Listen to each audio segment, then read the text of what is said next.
നമ്മളിനി 1 ഡിജിറ്റ് എങ്ങനെ ചെയ്യാൻ പോകാൻ നോക്കുകയാണ്. ഫസ്റ്റിൽ നമ്മൾ എന്ത് ചെയ്തു? നമ്മൾ സെറ്റ് 0 ചെയ്തു. ഇനി ക്വസ്റ്റ്യൻ പറയാണ് 2 5 2. ഓക്കെ, 2 എന്നുള്ള നമ്പർ ഇതാ 2 ബിറ്റ്സ് മൂവ് ചെയ്യിച്ചു. ദെൻ 5 ആണ് പറഞ്ഞിട്ടുള്ളത്. 5 ദെൻ 2. ആൻസർ ഈസ് കാണാൻ പറ്റുന്നുണ്ട് 9. Okay, then next question 1 3 less 2. Okay, 1 then പറഞ്ഞിട്ടുള്ളത് 3. നെക്സ്റ്റ് പറയുന്നത് less 2. Answer is 2. Okay, then ഇനി നമ്മൾ ചെയ്യാൻ പോകുന്നത് 5 3 less 1. Okay, 5 3 less 1. Answer is 7. Then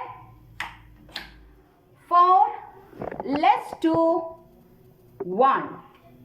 4 less 2 1. Okay, അപ്പം ഈ രീതിയിലാണ് നമ്മൾ ആഡ് ചെയ്യലും ലെസ് ചെയ്യലും അബാക്കസ് യൂസ് ചെയ്തിട്ട് നമ്മൾ ചെയ്യുന്നത്. ഓക്കെ, ഇനി നമ്മൾ 2 ഡിജിറ്റ് നമ്പർ എങ്ങനെയാണ് 2 ഡിജിറ്റ് നമ്പർ വന്നു കഴിഞ്ഞ് കഴിഞ്ഞാൽ നമ്മൾ ചെയ്യാന്നുള്ളത് നോക്കാം. ഓക്കെ, നമ്മൾ 2 ഡിജിറ്റ് നമ്പർ നോക്കാൻ പോവാണ്. 23 51. Okay, 23 then 51. ഇപ്പം എത്രയാണ് ആൻസർ കിട്ടുക? 74. ക്ലിയർ ആണോ? Then 35 and 2. Okay, 35 add 2. വൺസിൻ്റെ ലൈനിലാവോ ടൂവിൻ്റെ ലൈനിലാവോ? അല്ല സോറി, ടെൻസിൻ്റെ ലൈനിലാവോ? അപ്പം വൺസിൻ്റെ ലൈനിൽ നമ്മൾ 2 ആഡ് ചെയ്തു. Okay, then 37.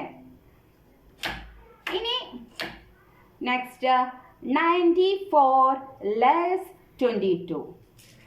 90 എടുത്തു, 4 less 22.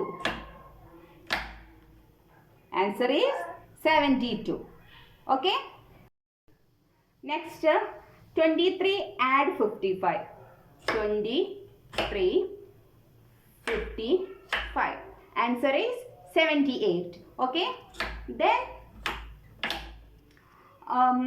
49 less 13. Answer is 36. Okay, ഈ രീതിയിലാണ് നമ്മൾ അബാക്കസ് യൂസ് ചെയ്തുകൊണ്ട് ആഡ് ചെയ്യലും ലെസ് ചെയ്യലും നമ്മൾ ചെയ്യുന്നത്. അപ്പം ഇങ്ങനെ ചെയ്യുന്നതിനോട് കൂടിയിട്ട് നമ്മുടെ ഫിംഗറിങ് എക്സസൈസ് വിരൽ വെച്ച് കണ്ടിട്ടാണല്ലേ നമ്മൾ ചെയ്യുന്നത്. അപ്പോൾ കുട്ടികളുടെ മൈൻഡിലൊക്കെ ഈസി ആയിട്ട് ഈ കാര്യങ്ങൾ എത്താൻ വേണ്ടിയിട്ട് ഹെൽപ്പ് ചെയ്യും. അതുകൊണ്ട് തന്നെയാണ് കുട്ടികൾ മെമ്മറി പവർ കൂടുതലാവാനും അതുപോലെ തന്നെ നമ്മൾ കാണാണ്ട് ചോദിക്കുന്ന സമയത്ത് വേറെ ഒരു മാർഗമില്ലാതെ അവർ നമ്മുടെ മൈൻഡിൽ കാൽക്കുലേറ്റ് ചെയ്തിട്ട് ആൻസർ പറയുന്നത്. ഓക്കെ, അപ്പോൾ നിങ്ങൾക്ക് ഈ വീഡിയോ ഇഷ്ടമായെന്ന് കരുതുന്നു. വീഡിയോ ഇഷ്ടമായി കഴിഞ്ഞ് കഴിഞ്ഞാൽ ചാനൽ സബ്സ്ക്രൈബ് ചെയ്യുക, ബെല്ലൈക്കൺ കൂടെ ഒന്ന് എനാബിൾ ചെയ്യുക. നിങ്ങൾക്ക് പുതിയ നോട്ടിഫിക്കേഷൻ കിട്ടുന്നതായിരിക്കും. Okay, bye, see U.